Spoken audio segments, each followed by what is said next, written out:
Matapos ang pagbabalik ng mga nawawalang nilalang, matapos ang huling sakripisyo ni Tony Stark, at matapos ang labanan na gumimbal sa buong universo, isang tanong ang naiwan.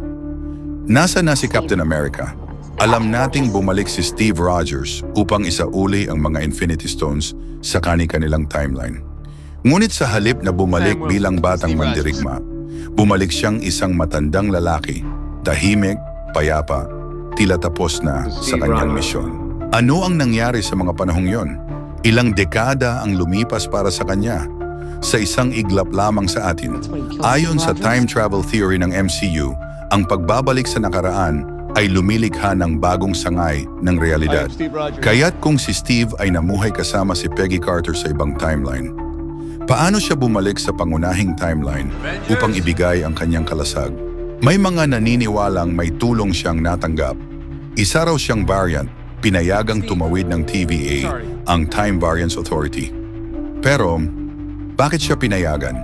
Kung ikaw ay binigyan ng pagkakataong baguhin ang nakaraan para sa personal mong kaligayahan, kahit pa masira ang natural na daloy ng panahon, gagawin mo ba? May mga pahiwatig sa mga seryeng Loki at The Falcon and the Winter Soldier. Ngunit tila tahimik ang mga dokumento ng SHIELD at wala ni isang opisyal na tala tungkol sa huling dekada ng buhay ni Steve. Ano ang pilit nilang itinatago? May mas malaking banta ba ang kinaharap ni Captain America na hindi pa natin alam? Tingnan mong muli ang mga eksena ng Endgame. Suriin ang mga simbolismo. Hanapin ang mga mensaheng nakatago.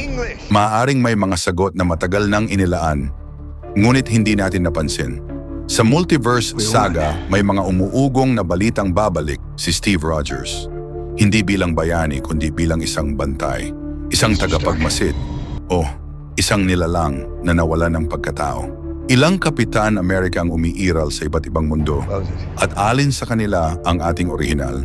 Ikaw, tagapanood, bantayan ang bawat kwento. I-share ang iyong teorya. Kumalat ang diskusyon. Ang sagot ay maaring nasa atin kung magtutulungan tayong hanapin ito. Ngunit may isang file na hindi kailanman binuksan.